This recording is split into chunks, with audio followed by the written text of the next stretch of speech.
So last week we got Ready or Not 2, and this week we've got They Will Kill You. So yeah, 2 back-to-back movies about a satanic cult trying to sacrifice somebody. But this leans more into the obscure chaos. And when a movie does that, it either really works or it falls apart.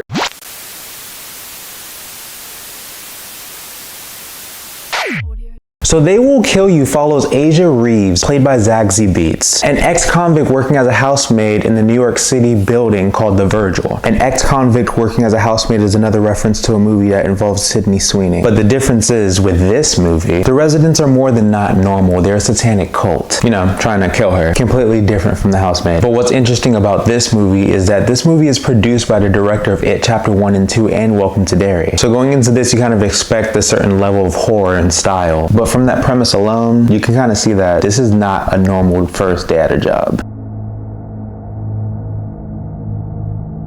So what I liked about this, I'm gonna start off with just immediately just praising Zazie Beetz, because she gives a very strong performance here, emotionally and physically. Her presence is what honestly keeps this movie going. Every time she's on screen, you're completely locked in. From the way that she delivers lines to the way that she kicks butt, honestly, just her alone is what will really gravitate people to this film. And for a small group of cast here, there's a lot of very familiar names in this, and we have an actor from Harry Potter in this, you know, cough, Draco, but there's a lot of names that you will recognize going into this movie, especially seeing their faces, because Draco's not the only familiar face in this cast. And something that I really like about this movie is the camera work and the stylization of it. Those quick zoom-ins throughout the movie kind of gives us some more Quentin Tarantino vibes, and yes, this movie does take a lot of traits from Quentin Tarantino's Kill Bill. It filmed like it. It's appreciated exactly like that, when it gets exaggerated gore as well, mixed with some old school martial artist movies. And the way that the movie flows, it does feel like that, just more chaotic and more bloody, because when this movie does start, it starts. It gets completely into the chaos right off rip. And even with little things, like the title card for this movie was very creative and beautifully made. And I know that's not a huge thing, but little details get me happy. They just add personality to the movies, and I do appreciate stuff like that, especially knowing that this movie was produced by New Line Cinema. Anytime I think about that, I think about Nightmare on Elm Street or Mortal Kombat. And I gotta admit that this movie is downright hilarious. And the movie's just crazy, like balls to the wall, mind-blowingly insane.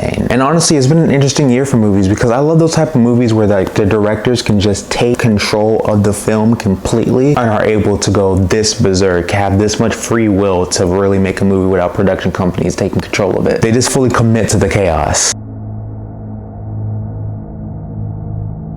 But where there's good, there's bad, and we'll talk about that. The movie starts to lose me with the pacing, because for a movie that's only 94 minutes, this movie is very slow. I know I told you guys earlier that this movie does start off quick and gets to the point, but after it does, it comes to a complete hauling stop that literally takes too much time to explore more of the story. And then the movie starts to get really repetitive when you actually think about it. It starts to circle around the same premise, and it gets repetitive. It starts going and going and going. It's like a hamster on a wheel. And that's wild to say about a movie that's 94 minutes, because this could have honestly been a short film that was 30 minutes to an hour of just breezing through the premise in 5 minutes and just having her kick ass for the other 25. That's just my personal opinion. If you guys already seen this movie, comment below and tell me what you guys even think about that. Because a 94-minute movie should never feel this dragged out, especially with what it has to offer. And speaking of what it has to offer, this movie has a story that could expand, but this story has little to no substance to it. It has a cool concept,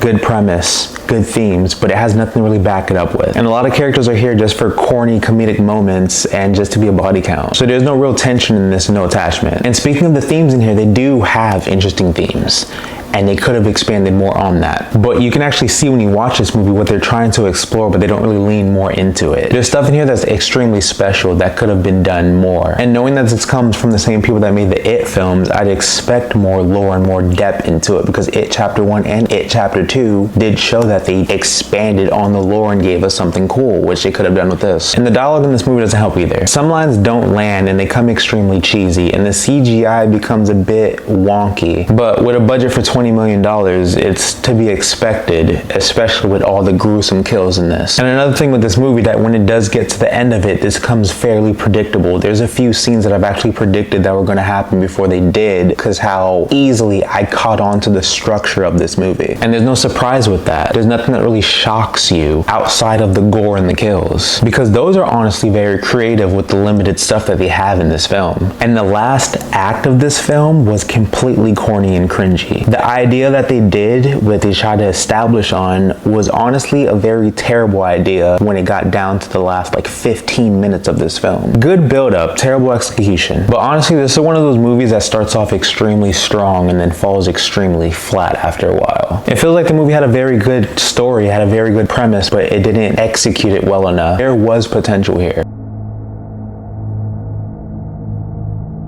This film feels like it's inspired by Quentin Tarantino and those other martial artist directors that have inspired Quentin Tarantino. If you like that type of chaotic, stylized energy, you might actually have fun with this. It has the vibes, don't get me wrong, it just has some underwhelming dialogue and some cheesy CGI effects. And that's the type of stuff that holds it back from being incredible. So overall, my rating for They Will Kill You, I give this some entertainment. It's ridiculous, but at the same time, it's a fun ride. But if you've seen They Will Kill You, let me know in the comments what you think. And what is your favorite martial artist movie? And if you like my vibe, comment below, like and subscribe. I'm James Hancock, signing off.